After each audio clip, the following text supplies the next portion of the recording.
Gloria al Señor. ¿Cuántos dicen gloria a Dios? Gloria al nombre de Jesús. Bueno, agradezco, hermano, a Dios la oportunidad que nos da para predicar. Lógicamente también al hermano Orbein y al hermano Daniel por esta oportunidad. Les invito a que estemos en pie y vamos a leer la palabra de Dios. Les saludo a cada uno de ustedes en el nombre de Jesús, de una manera especial a las visitas. Y si estamos transmitiendo por internet, también a los que nos están viendo a través de la internet. Gloria al Señor. Carta a los Hebreos, capítulo 5, a partir del verso 11.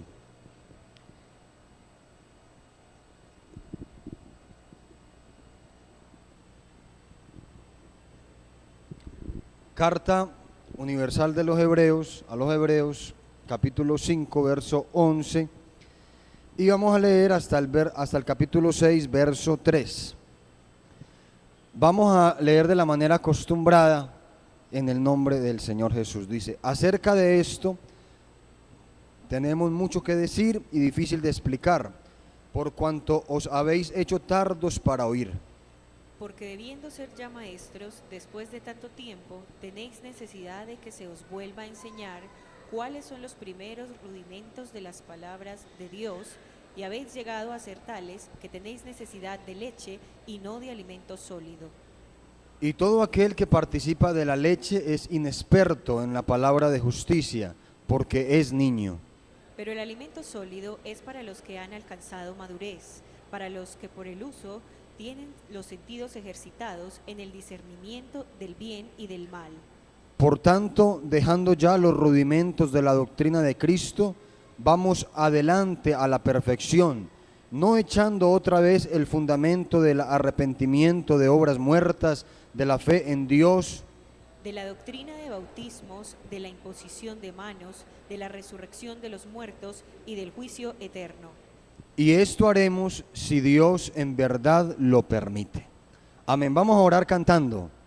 Vamos a orar pidiéndole a Dios que nos hable con ese coro que dice: en tus manos, Señor, pongo mi vida ahora. Habla conmigo en esta hora. ¿Cuántos quieren escuchar palabra de Dios? Amén. Que sea Dios, hermano, el que hable a cada vida y a cada necesidad. Gloria al Señor.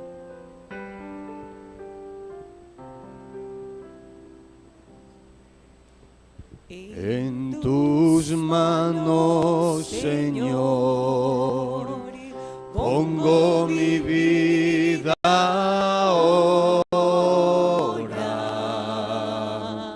Habla conmigo en esta hora en que mi corazón anhela oír tu voz. En tus manos, Señor, pongo mi vida ahora. Habla conmigo en esta hora en que mi corazón anhela oír tu voz. Habla conmigo ahora. Señor, habla conmigo ahora. Señor, habla conmigo ahora. En que mi corazón anhela oír tu voz. Habla conmigo ahora, Señor, habla conmigo ahora, Señor, habla conmigo ahora, en que mi corazón anhela oír tu voz. Aleluya. Amén. ¿Cuántos pueden gritar gloria a Dios? Gloria al nombre de Jesús. ¿Pueden estar cómodos, mis amados hermanos? Bueno, si Dios lo permite, vamos a estar desarrollando un tema que tiene que ver, hermanos, con una doctrina importante, y es de cómo la palabra de Dios se debe constituir, y de hecho es un pilar en la vida de todo creyente. Pero digo, se debe constituir porque muchos de nosotros vivimos una vida de pronto muy, yo no sé cuál sea la palabra, pero de pronto muy liviana a la hora de estudiar, de leer, de apasionarnos por el estudio de la palabra de Dios. Y a uno le parece que eso es un tema como de los nuevos, ¿verdad? Que el que tiene que leerse toda la Biblia, así sea una sola vez, es el que apenas comienza. Y no, el ejercicio, hermano, de ir a la palabra de Dios es de todo creyente. ¿Y sabe por qué? Porque la palabra de Dios es alimento. Y usted no alimentó solamente el primer mes de vida, ni el primer año, ¿verdad? Usted se alimenta y tiene necesidad de alimentarse hasta el día en que se muera. Y el evangelio, hermanos, tiene varias connotaciones bonitas. Y una que ustedes ya saben, pero que yo la quiero repetir, es que el evangelio en ningún momento se puede vivir por fuerza propia, por iniciativa propia. Si aprenderán buenos modales, si aprenderán algunas normas de moral, de vida, de convivencia, de ética, pero sin el Espíritu Santo de Dios y sin la presencia de Dios a través de la palabra, no se puede ser cristiano. Se puede ser religioso, se puede venir a la iglesia y de pronto cantar, pero usted allá en el fondo de su alma sabe que usted no está disfrutando, sabe que usted está deseando otra cosa, porque esto no se vive por fuerzas humanas. Esto se vive por la iluminación, la revelación y el ánimo, hermano, que Dios da a través de su palabra. Ahorita estaba haciendo una vuelta en un centro comercial y había una exposición de carros, hermano. ¿Y qué carros? Un carro de esos, hermano, Ave María, qué belleza, definitivamente. Y a mí se me hacía agua la boca, se me pusieron los ojos así, y yo vi todos los carros, hasta me tomé fotos con alguno de ellos ahí, como dicen los muchachos ahí de visajoso, me tomé una foto, y dijo un policía, digo, oiga, ojo con este muchacho que sale pitado, de ahí para allá con un carro de esos. Y dijo él, no tiene gasolina, eso es de exposición. Y yo pensaba, tan bonito pero sin gasolina, de nada sirve, hermano. Usted puede que haya aprendido a vivir la vida y de alguna manera los años lo van formando a uno, pero hermano, el combustible nuestro es el Espíritu Santo, la palabra de Dios. Y no permita que la vida cristiana suya se convierta en una vida monótona, en una vida triste. No, nosotros estamos llamados a vivir una vida en una dimensión espiritual, en donde podemos alabar a Dios con libertad, en donde podemos entrar a su presencia y tener comunión. Gloria al Señor. Hermano, el evangelio restituye aquella relación perdida entre Dios y el hombre. Cuando Adán pecó, se rompió una semejanza que el hombre tenía de Dios, una semejanza moral de santidad, una comunicación constante se perdió a causa del pecado. La Biblia dice que nuestros pecados han hecho división entre Dios y nosotros, pero el evangelio ha restituido ese canal perdido. Jesucristo ha puesto como ese puente para que nosotros podamos entrar a la presencia de Dios. Y no puede ser que algo que antes era imposible, hoy ya está a la mano y nosotros no lo aprovechemos, ¿verdad? Entonces nosotros podemos vivir en una dimensión diferente, no pensando como el hombre natural, como el hombre corriente, sino pensando siempre como pensaría Dios a través de su palabra. Gloria al Señor. Y esta es una vida, hermano, de crecimiento. Es una vida de crecimiento. Nosotros no podemos detenernos. Nosotros no deberíamos estancarnos. Nosotros no deberíamos conformarnos, ¿verdad? Nosotros no deberíamos, hermano, vivir una vida conformista, sino una vida en crecimiento. Y permítame esta expresión, una vida quizás ambiciosa en Dios. Uno se pone a mirar la vida de algunos hombres de Dios, el recorrido que ellos han tenido, y hermano, a mí me preocupa, de verdad. Y yo a veces le digo al Señor, Señor, bueno, como dijo el salmista, sacúdete, Señor, o me sacudo yo, o que se sacuda todo el mundo, pero aquí tiene que pasar algo, ¿verdad? Porque existen hombres de Dios, hermano, que en su caminar nos dejan una enseñanza, y uno dice, ellos tienen el mismo Dios que tengo yo, ellos tienen la misma esperanza que tengo yo.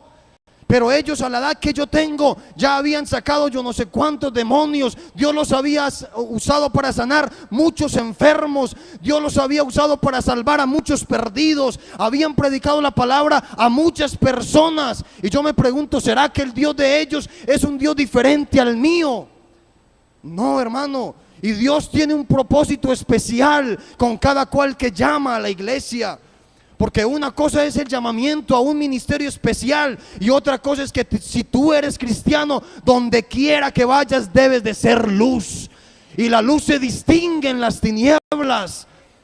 Así que nosotros no podemos conformarnos con tan solo venir al culto, con tan solo cantar un coro. No, nosotros estamos llamados a vivir una vida sobrenatural, una vida abundante, una vida llena de milagros y de poder.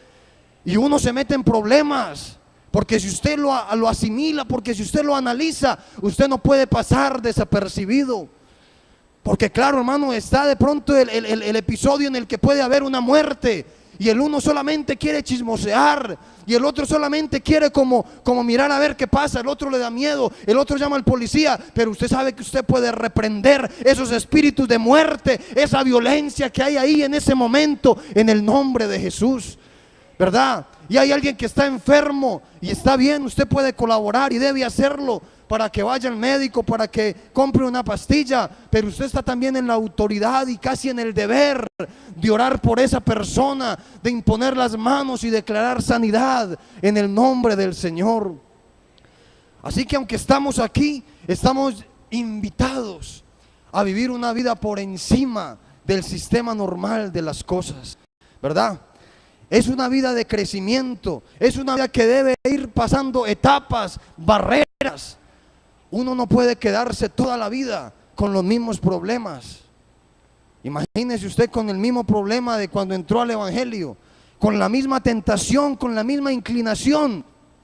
No, hermano, uno debe de ir enfrentando las cosas e ir venciéndolas, ir teniendo historias reales y no estancarse y mucho menos volver atrás. Porque la vida cristiana es una vida de crecimiento, una vida en la que estamos llamados a vivir en Dios. Y uno entiende que tanto que hacer y las ocupaciones y todo eso nos van quitando como fuerza y nos van quitando como lugar. Pero hermano, Dios nos la ha puesto muy fácil, ¿verdad? Porque solamente es acercarnos a Él. Él está a la mano y Él empieza a hacer una obra especial. Existe un programa que a mí me gusta mucho y se llama Prácticas de Fe. No sé si todavía lo dan, pero lo daban y yo no me lo perdía. Y hay otro que se llama Tabú, bueno, y hablan de las prácticas que realizan ciertos grupos en el mundo. Hermano, y uno se queda anonadado de todo lo que hace la gente en su ignorancia o en su religiosidad, en su forma de concebir, de filosofar. Todo lo que hacen por agradar a sus dioses, por agradar su propio cuerpo, por autocastigarse. Y esas culturas orientales en la India, en el Japón y etcétera, hacen unas cosas en su cuerpo tan horribles. Y uno dice, Dios a nosotros nos dejó esto a la distancia, hermano, de una oración. Todo el proceso de Dios está hecho. Y hoy casi que lo dejó en nuestra mano. Dice, acercaos a Dios y Él se acercará a vosotros, porque de parte de Dios ya todo está hecho, ¿verdad? Así que Dios da no solamente la invitación, sino que da todas las herramientas para que nosotros nos acerquemos a Él. Porque una cosa es que a usted lo inviten, pero otra cosa es que a usted lo lleven, ¿verdad? A mí una vez me invitaron a una fiesta por allá y yo dije, ven, ¿a dónde queda? No, queda por allá por Las Palmas. Y llega allá y coge un taxi, no sé qué. Y yo dije, no, me sale más caro el caldo que los huevos, yo para allá no voy. Porque, hermano, no me llevaron, me invitaron, que es diferente. Pero el Señor no solamente está haciendo una invitación, sino que aparte de que te la hace, te pone todo a la mano, te lleva de la mano para que tú puedas caminar con Él. Él no solamente dijo, hey, búscame, y se te escondió. No, Dios ha puesto todo a la altura, al alcance de nuestra mano, para que nosotros tengamos una íntima comunión con Él. Gloria al Señor. Así que nosotros en este tiempo no tenemos excusa, porque cualquier cosa que alguien necesite en esta noche, aquí está. Si alguien necesita perdón de Dios, aquí está. Si alguien necesita limpieza, la sangre de Jesucristo, su Hijo, nos limpia de todo pecado. Si alguien necesita el Espíritu Santo, aquí está y Dios nos lo da por medida. Alguien dice, tú estás más lleno que yo. Bueno, yo no sé cuál estará más lleno. El caso es que Dios da su Espíritu Santo sin medida. Necesitas fuerza. Él da fuerzas al cansado y multiplica las fuerzas al que no tiene ningunas.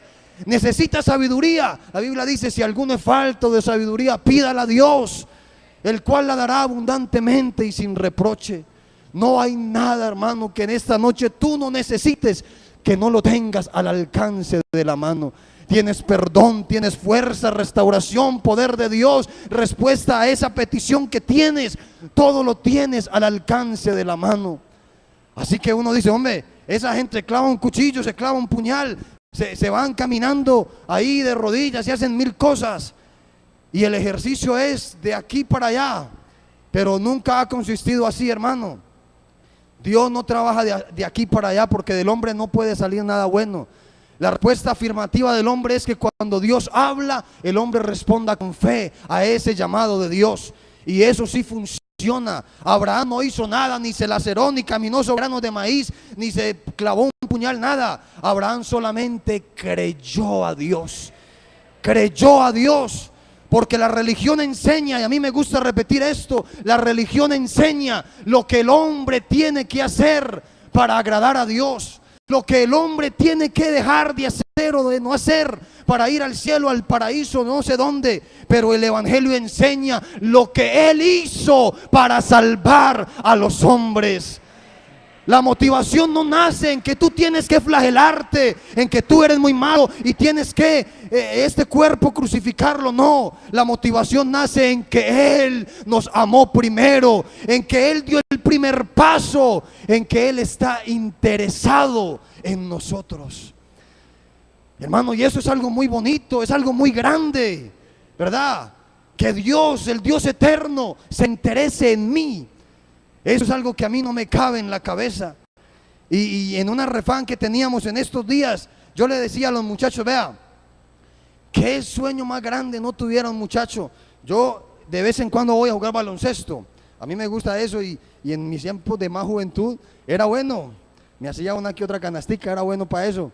Y cuando íbamos a jugar, hermano, el sueño de todo muchacho, de aquí no hay ni uno, pero el sueño de todo muchacho es irse para la NBA, a jugar allá, ¿verdad? Y en cada área de la vida existen procesos y existen alturas y existen jerarquías. Y el sueño de un músico, por ejemplo, es que le reconozcan su talento y que venga el patrocinador y que lo patrocine y va subiendo y lo van conociendo. El sueño de cualquier astronauta o físico es que lo contraten de esas grandes empresas, se lo lleven para por allá y pueda su conocimiento. Y yo les decía, en cualquier área de la vida, lo más importante es que alguien se fijara en usted y que quisiera hacer de eso que usted sabe hacer algo bueno, ¿verdad? Y para beneficio suyo. Y yo le decía, y la gente, hermano, ignora que no solamente un patrocinador con 2 o 3 centavos, un mortal a la final, un hombre pecador y engañador, no, sino el Dios eterno, el Dios que tiene todo control, todo poder, ha puesto la mirada sobre usted y sobre mí. Y tiene un propósito para su vida, Porque Dios no solamente existe en las nubes. Ay, tan bonito el Señor en el arca que guardó a Noé. Tan bonito el Señor que le dijo a Abraham que no clavara el puñal. No, hermano, lo más bonito es saber que Dios, ese Dios eterno, tiene un propósito conmigo, con usted, en nombre propio que está aquí en esta noche. Dios no se ha olvidado. Dios tiene un propósito para tu vida. Y eso es grande, hermano, y no es un propósito de ir a jugar o de ganar un dinero, no. Es un propósito que tiene una proyección eterna. Es un propósito que tiene una raíz verdadera, que no nace en una mala intención, no en el amor de Dios. Eso es muy grande. Así que el hombre, hermano, cuando recibe esta información, cuando entiende que Dios se ha interesado en él, y nosotros que ya no solamente sabemos eso, sino que estamos en la mano de Dios, pues nuestra respuesta siempre debe ser la de acercarnos a Dios. Y cuando uno resuelve eso y lo entiende y de pronto hasta dice, bueno, yo me he descuidado un poco, uno dice, bueno, ¿y cómo me acerco a Dios? ¿Cómo crezco yo en la vida cristiana? ¿Cómo hago para no estancarme? ¿Cómo hago para no ser siempre el mismo? Y pueden venir algunas respuestas, bueno, vaya al culto, ore y tantas cosas que son beneficiosas. Pero hermano, lo primordial, usted tiene que apasionarse por la palabra de Dios. Si usted no escucha y si usted no lee la palabra de Dios, usted no podrá tener fe y usted no podrá crecer, porque Dios en este tiempo no habla desde el cielo ni por medio de un ángel, sino que Dios habla por medio de su palabra. Y si usted se alimenta constantemente de la palabra de Dios, de la palabra, usted siempre tendrá una respuesta conforme a la palabra de Dios. Y viene la prueba y usted dice, ya no soy capaz, pero a su mente viene ese versículo que dice, diga el débil, fuerte soy, ¿verdad? Y a su vida llegan esas persecuciones y todas esas cosas tan difíciles y la gente le dice, ya no vas a ser capaz. La misma realidad te aprieta, pero la palabra de Dios te dice, todo lo puedo en Cristo que me fortalece, ¿verdad? Y cualquier problema o un hermano que no te saluda o lo que sea, te va a sacar de la iglesia o te hacen mella y te entristece el corazón, pero tú lees palabras como estas. Escucha bien, usted empieza a leer palabras, hermano, como las que dice el apóstol en la carta a los romanos. Dice, ni lo alto, ¿verdad? Ni lo profundo, pero yo lo busco.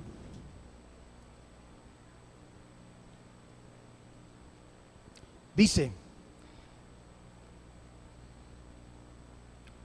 ¿quién nos separará del amor de Cristo? Tribulación o angustia, o persecución o hambre, o desnudez, o peligro, o espada. Como está escrito, por causa de ti somos muertos todo el tiempo, somos tratados como ovejas de matadero. Antes en todas estas cosas somos más que vencedores por medio de aquel que nos amó. Por lo cual estoy seguro que ni la muerte, ni la vida, ni ángeles, ni principados, ni potestades, ni lo presente, ni lo porvenir, ni lo alto, ni lo profundo, ni ninguna otra cosa creada nos podrá separar del amor de Dios que es en Cristo Jesús. Así que, hermano, a su vida llegan 1000 cosas, pero si usted tiene la palabra de Dios aquí, usted no le va a salir al diablo con otra cosa y no con la palabra. La Biblia dice que el escudo de la fe es ¿qué? La palabra de Dios. Usted todo lo bombardea, lo contrarresta, es con la palabra de Dios, hermano, y eso es un escudo seguro, ¿verdad? Eso es un arma potente, es la palabra de Dios la que le da formación, solidez a la vida cristiana. Porque uno no hace las cosas porque sí, ¿verdad? ¿Usted por qué va al culto? Ah, porque sí. No, porque sí, no, porque es que nosotros tenemos argumentos, doctrinas sólidas que nos dicen por qué venimos a la iglesia. Gloria al Señor. Y en ese orden, hermano, entonces voy a decirles algunas cosas de por qué nosotros debemos de ser unos amantes, estudiantes de la palabra de Dios. Vamos a leer primero 2 escrituras, les pido que me acompañen. Segunda de Timoteo 4, el verso 1 y el verso 2. Deuteronomio 4, segunda de Timoteo, capítulo 4, verso 1 y verso 2. Dice: te encarezco delante de Dios y del Señor Jesucristo, que juzgará a los vivos y a los muertos en su manifestación y en su reino, que prediques la palabra, que instes a tiempo y fuera de tiempo, que redarguye, reprende, exhorta con toda paciencia y doctrina. Hermano, la doctrina es lo que le da fundamento, forma y solidez a la iglesia. Y cuando la gente se acerca a usted a demandarle su fe, al evangelista le preguntaron: ¿qué debo hacer para ser salvo? Eso es una pregunta contundente. A mí en estos días un taxista me preguntó: ¿yo qué tengo que hacer para ser salvo? A una compañera de trabajo mía, un taxista le preguntó: ¿yo qué tengo que hacer para ser pentecostal? ¿Verdad? Y uno se enfrenta con preguntas: ¿cuál es la diferencia entre ustedes y tal? ¿Por qué si se puede hacer tal cosa allí? ¿Por qué allí no permiten tal cosa? ¿Por qué se paga el diezmo? ¿Verdad? Y usted no puede salir, hermano, con lo que usted piensa o ofenderse. No, usted tiene que tener razón de su fe. Cuando le pidan demanda de lo que usted cree, no, perdóneme esta expresión, pero no nos pongamos a gaguear, porque nosotros aquí no estamos jugando al culto. Usted lleva 30, 40 o 10 años viniendo acá, es porque usted sabe qué ha creído, ¿verdad? Y hay gente, hermano, que sale con una doctrina y perdóneme la expresión, pero uno a veces le da disque rabia, pero uno no le da rabia porque el otro sepa y no porque uno no sabe, ¿verdad? Vea, cuando yo tenía un año de bautizado, nos fuimos a evangelizar y nos encontramos con unos testigos de Jehová. Yo llevaba un año, yo llevaba un añito, y esa era la excusa mía, yo llevaba un año. Pero el hermano con el que yo iba llevaba como muchos, como todos. Hermano, y tocamos la puerta, era un testigo de Jehová, nos dio sopa y seco, con su error, pero ese hombre manejaba esa Biblia para acá, para allá, decía versículos, decía y no decía, y yo me fui más triste para la casa, hermano, porque claro, y yo dije: así no vuelvo a salir, primero me doctrino y después salgo, ¿verdad? Y el hermano lo único que le: en el infierno te voy a ver, que no existe, en el infierno te voy a ver. Hermano, eso no se hace. Más bien con la palabra, con toda paciencia y doctrina, ¿verdad? La gente pide demanda de la fe. Y porque sí, no porque sí, no, porque la palabra de Dios dice. ¿Ustedes por qué hacen esto? Porque la palabra de Dios declara. Eso es lo que la iglesia necesita, hermano. No tengamos tanto vacío doctrinal, ¿verdad? Y leamos la palabra. Y si nacen respuestas, pues aquí hay maestros de Dios, el hermano Orbein, y estamos aquí cerquita de muchos hombres de Dios que saben la palabra. Les preguntamos. Donde no hay preguntas, no hay respuestas. Si usted se pone a leer y le nace una pregunta, pues seguro va a tener una respuesta. Entonces nos debemos de convertir en amantes de la palabra de Dios. Deuteronomio capítulo 6.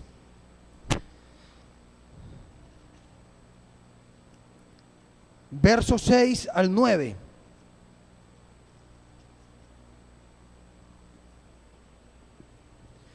Dice: y estas palabras que yo te mando hoy estarán ¿dónde? Sobre tu corazón. Ahí es donde primero deben de estar, hermano. Y luego las repetirás a tus hijos y hablarás de ellas estando en tu casa y andando por el camino y al acostarte y cuando te levantares, y las atarás como una señal en tu mano y estarán como frontales entre tus ojos, y las escribirás en los postes de tu casa y en las puertas. La palabra de Dios, hermano, debe retenerse, y no solamente en el acto de guardarla, de respetarla, sino también de retenerla, o sea, de leerla e intentar retenerla. Hoy en día es muy fácil, hoy en día, o yo por lo menos retengo muy fácil escuchando. La Biblia está en audio en casi todas las versiones. Usted pone la Biblia, hermano, y en vez de ponerse a escuchar ahí La Voz de Colombia o Vida M o lo que sea que escuche, usted se pone a escuchar la palabra de Dios, hermano, y usted terminará postrado, porque la palabra de Dios es viva y eficaz. Y no se trata solamente de recordar unos versículos, sino que se trata que esa palabra es su vida. Esa palabra es por donde Dios a usted le da vida, le da alimento, le da esperanza. Porque usted y yo no pensamos nada de nosotros, de nuestra propia cuenta. La Biblia dice que aprendamos a no pensar más allá de lo que está escrito, ¿verdad? Usted y yo, toda nuestra esperanza, nuestra doctrina, toda nuestra proyección, todas nuestras promesas descansan en la palabra de Dios. Gloria al Señor. Ahora, existen, hermano, otras literaturas sagradas en el mundo. La Biblia es un libro denominado sagrado, y lo es. Pero existen otras literaturas que son denominadas sagradas, o sea, que son la inspiración y la norma de conducta, de vida y de fe de algunas otras doctrinas en el mundo. Ejemplo, por ejemplo, del Corán, el Bhagavad Gita, el libro del Mormón, el Mahasbatú, unos nombres muy raros ahí, el libro de Urantia. Muchos libros, hermanos, se consideran literatura sagrada. Y en ese orden de ideas uno diría, hermano, pero es que usted cree en el Corán, yo creo en la Biblia, diría por ejemplo un musulmán. O un hombre de la nueva era diría, yo creo en el libro de Urantia y usted cree en la Biblia. O yo creo en el libro Mormón, o yo creo en el Bhagavad Gita, diría un Veda o un brahmanista.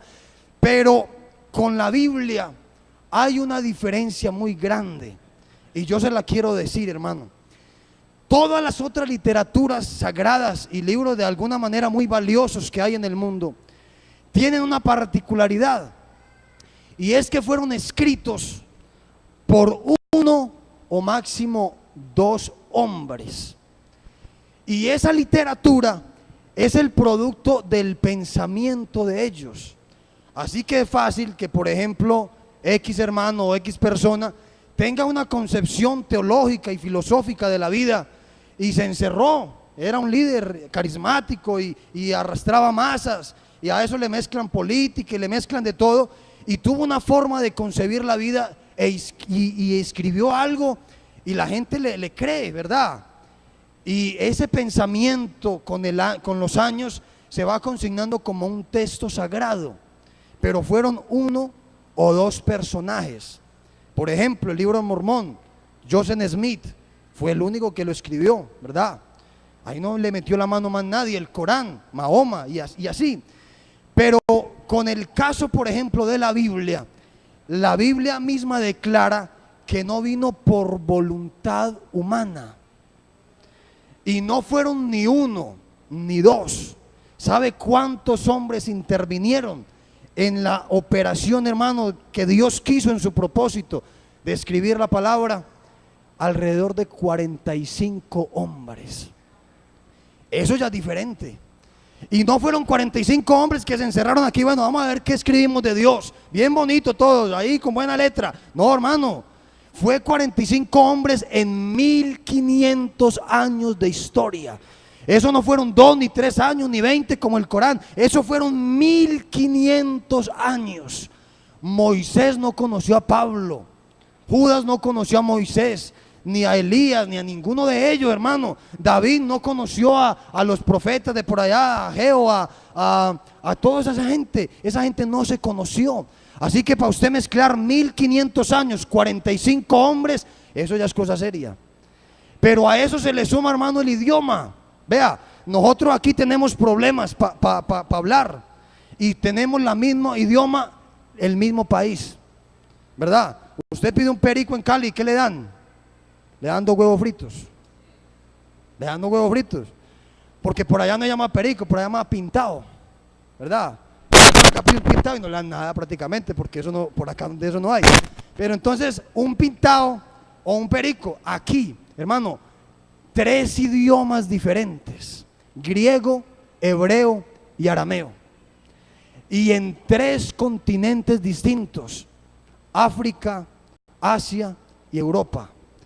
Y sabe que todas las Biblias tienen en la parte de abajo o a un ladito una cosa que se llama concordancia. Significa que eso que usted está leyendo ahí lo soporta, lo complementa otro escrito de la Biblia.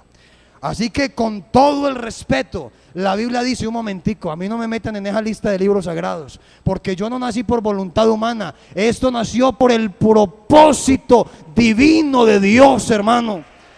Eso es un propósito de Dios. ¿Dónde me va a meter usted a mí 45 hombres? Además todos diferentes, hermano. Una cosa piensa un rey, otra cosa piensa un agricultor, otra cosa piensa un pescador, otra un médico, ¿verdad? Por ejemplo, Lucas era un médico, pero Pedro era un pescador. David era un militar y a la vez era un rey, pero por ejemplo, no recuerdo cuál de los profetas era que era un agricultor. Así que todos ellos eran diferentes, eran distintos, pero todos escribieron lo que Dios en su momento les dio. Así que, hermano, cuando vaya a la Biblia, usted no está yendo a un libro, no le dé pena cargarla, hermano, ni leerla. Y si se lo burlan, ¿sabe qué? La Biblia dice que el Dios de este siglo cegó el entendimiento de los incrédulos para que no les resplandezca la luz del evangelio. Si nuestro evangelio está encubierto, entre los que se pierden está encubierto. Cuando alguien se ríe de mí, que porque yo leo la Biblia, que porque yo soy cristiano, yo digo, pobrecito, el evangelio le está encubierto. Pero cuando usted se acerca a eso con humildad, entiende que no hay tesoro más grande sobre esta tierra que obedecer, creer la palabra de Dios. Aleluya. Gloria al Señor. Así, hermano, que eso arroja tranquilidad. Otra cosa es que la Biblia tiene datos históricos, geográficos, arqueológicos, que no son mentira. La Biblia no es un libro allá como una quimera o un cuento por allá de ese señor que escribía cuentos no. La Biblia es un libro real, con episodios reales, con personas que pasaron a la lista de gente que existió y que murió, con lugares reales, con piedras y acontecimientos reales, porque Dios no está salvando gente de mentiras. Y Dios no iba a hablar a gente de mentira, no, Dios está haciendo las cosas de verdad. Gloria al Señor. Otra cosa, hermano, la Biblia es un libro profético. Y cuando un profeta habla y se cumple, entonces usted dice, ese hombre tiene peso, ¿verdad? Si yo ahorita le digo, hermano, va a llover y llueve, bueno, mañana va a hacer sol, ¿verdad? Todo lo que la Biblia dice, hermano, ya ha dicho, se ha cumplido. Y Jesús dijo, ni una tilde, hermano, ni una jota, ni una tilde, no le muevan nada, déjalo ahí. Así, hermano, que estamos ante algo muy serio. Ante algo muy serio. Vea, en una cárcel de Medellín llevaron una Biblia. Y las hojas de las Biblias, por lo general, son apetecidas por los hombres que consumen vicio para en ellas armar sus cigarrillos, porque es un papel que se facilita para ese oficio. Y un hombre, hermano, estaba en ese quehacer y pedía Biblias. ¿Y sabe qué hacía? Arrancaba los mapas, arrancaba las lecturas, pero cuando llegaba, arrancaba todo lo que fueran estudios y cosas, pero cuando llegaba a los libros de la Biblia decía, hasta ahí llego yo con eso no me meto, porque yo entiendo que eso es palabra de Dios. Y si eso dice, hermano, un hombre en una cárcel para armar un triste vicio, ¿qué no diremos nosotros de esta palabra que nos ha transformado la vida, que ha cambiado nuestro parecer, que nos ha hecho nuevas personas? Nosotros no podremos crecer, hermano, si no nos aferramos a la palabra de Dios. Gloria al Señor.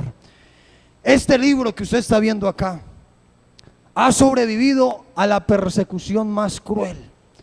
Hermano, vea, hay un libro que se llama El mártir de las catacumbas. Se lo recomiendo a todos. Es un libro muy lindo, muy motivador. Y tanto a cristianos como al mensaje escrito, se perseguía, hermano, como la cosa más horrenda y como más vil. Ni siquiera a los narcotraficantes o a los criminales más grandes, ningún imperio jamás los ha perseguido con el asedio y con la crueldad con la que persiguieron el imperio romano en sus primeros años a cualquiera que tuviera una Biblia.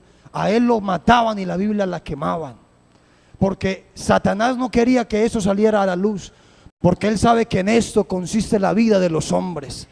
Este libro, hermano, sobrevivió a toda la persecución, a toda la crítica, y hoy en día, hermano, como una muestra de victoria, es el libro más vendido del mundo. Y está traducido en el 95% de todos los idiomas del mundo. Después de esto, el libro que más traducciones tiene es un libro que se llama La Ilíada, y tiene solamente 190 traducciones en el mundo. Este libro tiene más de 2400 traducciones en el mundo. Tiene que ser que algo tiene, ¿verdad? Así que, hermano, nosotros debemos de tener confianza. Y una cosa particular, y aquí ya voy entrando en el final, pero como en lo más bonito del mensaje, es que esto no es solamente un libro bueno, ejemplar, y ya muestra ser singular y único, pero, hermano, hay un principio, y es que Jesús dijo: cielo y tierra pasarán, pero mi palabra. Vea, la Biblia tiene principios que sirvieron hace 2000 años en persecución, que sirvieron en los grandes avivamientos, que sirvieron a los reformadores, que sirve hoy con internet y con todo lo que hay. Coja usted un libro de medicina de hace 200 años y aplique esa medicina hoy. Está obsoleta, no sirve para nada. Coja usted cualquier libro de arquitectura, de modas. Hermano, yo veía un libro de modas de los años 40 y eso da risa. Por donde usted lo mire, da risa. Esa ropa hoy en día no sirve para nada. Pero en su momento, la modista del momento con su revista de última generación, ¿verdad? Pero la palabra de Dios, hermano, cielo y tierra pasarán. Y esta palabra de Dios no pasa, ni podrá pasar jamás. Aleluya. Así que esta palabra de Dios, hermano, se convierte para nosotros en nuestro alimento. Y voy a decirle qué más es la palabra de Dios. La palabra de Dios es leche que alimenta, ¿verdad? Si aquí hay algún recién bautizado, le quiero decir lo 1A que usted debe hacer es leer la palabra de Dios, estudiarla. La palabra de Dios es como martillo que quebranta la piedra. Si usted está muy duro, si usted está en pecado, si usted se está enfriando, vaya a la palabra. Si usted tiene ese corazón como piedra, vaya a la palabra. Porque puede que lo que le diga el líder a usted le resbale. Puede que lo que le diga el pastor le parece que lo está atacando. Puede que lo que le diga a su mamá usted cree que lo está hiriendo. Pero cuando es la palabra, eso es como un martillo, hermano, que va quebrantando. Y usted cuando menos piensa tiene que caer de rodillas, porque es Dios el que le está hablando. Gloria al Señor. La palabra de Dios es como fuego que purifica. Esta obra no la hace el pastor con todo el esfuerzo, ni la hace el buen líder. No, esta obra la hace Dios por medio de su palabra. Es un fuego que va purificando. Aleluya. La espada de Dios es como espada que penetra hasta lo más profundo del corazón. Hermano, usted quiere que la gente se convierta, predique la palabra. No le cuente historias a la gente, no vaya con liviandades, vaya con la palabra, y la palabra de Dios entrará allá. ¿A usted no le pasó que cuando venía a la iglesia usted decía: pero a ese predicador, ¿quién le dijo mi problema? Ese hombre es como brujo, ¿por qué me está diciendo exactamente lo que me pasa? Porque la palabra de Dios es como una espada, hermano, que va a lo más profundo del corazón, que toca la necesidad. La palabra de Dios es como miel, ¿verdad? Porque esto no solamente satisface, sino que es delicioso, ¿verdad? Yo no sé si a usted le habrá pasado que usted se pone a leer la Biblia y termina llorando en el piso, hablando en lengua, diciéndole: Señor, gracias por el perdón, gracias por tantas promesas, gracias por la salvación, gracias por la esperanza. Hay cosas que sirven, pero son muy malucas. Yo siempre digo esto: tiene mareos, tome verbena, pero eso sabe muy maluco, hermano. Hay cosas que sirven, pero son muy malucas. Esto sirve, pero no es tan maluco, es deliciosa, es como miel que deleita. Aleluya. La palabra de Dios es como agua que limpia.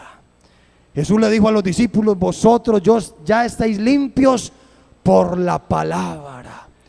La palabra de Dios también es como agua porque sacia. sacia, hermano, sacia. La palabra de Dios es como agua porque es una fuente inagotable. Vea, ahí está el hermano Eduardo Forero. ¿Cuántos años lleva el hermano Eduardo leyendo la Biblia? Más o menos 50 años. Hermano, uno se podrá leer una novela o un libro que le guste una o dos veces. Después de 3 veces no encuentra nada que sacarle. Ya, pero unos 50 años leyendo este libro, tiene que ser que algo tiene. Tiene que ser que siempre le encuentra. Tiene que ser que siempre le saca, ¿verdad? Aleluya. La palabra de Dios es como una lámpara que alumbra en un lugar oscuro. Usted quiere que su vida sea dirigida en todo, hermano, en los negocios, en la familia, en la relación conyugal, para tratar a los hijos, en todo. Lámpara es a mis pies tu palabra y lumbrera. Ay, ¿por qué me está yendo así? Es que tú tomas decisiones sin la palabra, hermano. Sin la palabra, sin la palabra. La palabra de Dios es como un espejo. Y ahí nos vemos tal cual es. Y tú engañas al pastor, pero te paras enfrente de la palabra y dices: yo soy un mentiroso. Yo no oro. Orás sin cesar. Yo no oro. La palabra de Dios es un espejo, hermano. Dios habla. Quiero decirte, enciérrate, hermano, y hazte un propósito de leer, de estudiar, de frecuentar a Dios mediante la palabra. Verás que la vida cambia porque la mente se llena de palabra de Dios. Yo tuve una experiencia, hermanos, que a mí me marcó. Yo tenía 5 meses en el evangelio. Y un hombre que aquí para mí fue influyente en algún momento, se fue para otra doctrina, para otra iglesia. Y él empezó, seguramente la intención no era mala, porque él creía tener la verdad. Él empezó a pasarme literatura de esta nueva religión que él practicaba. Y uno con 5 meses, de alguna manera, pues aún es frágil, de alguna forma. Y él empezó a llenarme de doctrina de donde él se había ido. Y él me dijo: hermano, aquí la clave es esta: William Branham es un profeta de Dios. Y me pasó como unas 25 revistas de por qué William Branham era el hombre de Dios, el profeta, el ungido. Y una doctrina muy rara, muy complicada. Y hermano, yo se lo confieso en el temor de Dios. A mí me ha gustado leer, y yo amanecía leyendo eso, y yo me sentía mal, pero aún así yo lo leía, y yo me llegué a confundir. Y una noche me dijo: vea, esta noche léase esta revista donde usted va a quedar convencido que William Branham es el profeta de Dios. Y yo me leí esa revista, no me pareció tanta cosa, pero me acosté preocupado. Y me desperté como a las 2 de la mañana y me puse a orar. Y me puse a llorar y le dije: Señor, yo llevo 5 meses en la iglesia y yo no tengo ningún celo denominacional, porque yo no vengo de aquí ni me crié aquí. No, yo solamente quiero agradarlo a usted. Y yo siento que estoy completo. Yo siento que en la iglesia lo recibí a usted y no necesito más nada. Pero ha venido a mi vida este hombre y esta doctrina, y yo quiero que usted me muestre. Por favor, yo quiero que usted me muestre qué es lo que yo debo hacer. Y yo estaba orando, hermano, estaba llorando y pidiéndole a Dios que me guiara, que me dirigiera.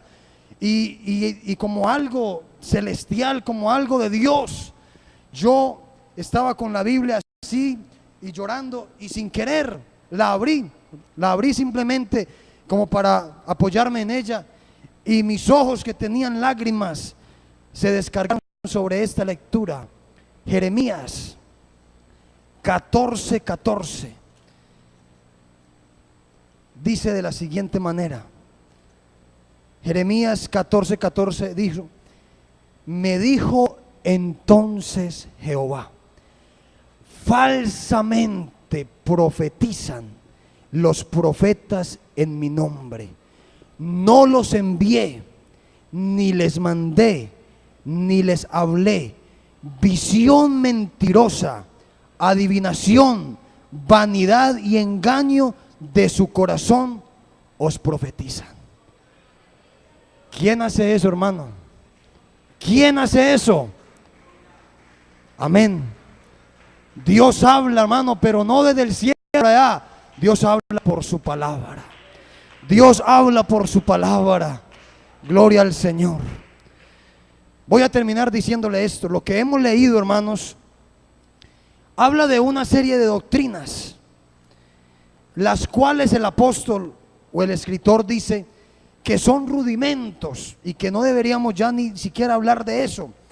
Y dice el verso 6, verso 2, dice, de la doctrina de los verso 1 dice, y no echando otra vez fundamento del arrepentimiento, de los bautismos, de la fe en Dios, de la imposición de las manos, de la resurrección de los muertos y del juicio eterno. Él hablaba de esas doctrinas como de algo simple y como de algo que ya todo el mundo debería saber. Y hoy en día nosotros ni siquiera muchas de esas doctrinas las manejamos. De imposición de manos, juicio eterno, que es un arrepentimiento, por qué el bautismo, por qué en el nombre, que es el bautismo del Espíritu. Ni siquiera muchas de ellas las manejamos.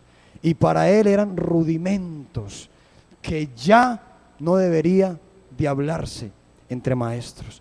Así, hermanos, que la invitación es a que, como dijo el apóstol, sigamos, estudiemos la palabra, llenémonos de la doctrina, del conocimiento, de amor por la palabra de Dios. Aleluya. Vamos a estar de pies.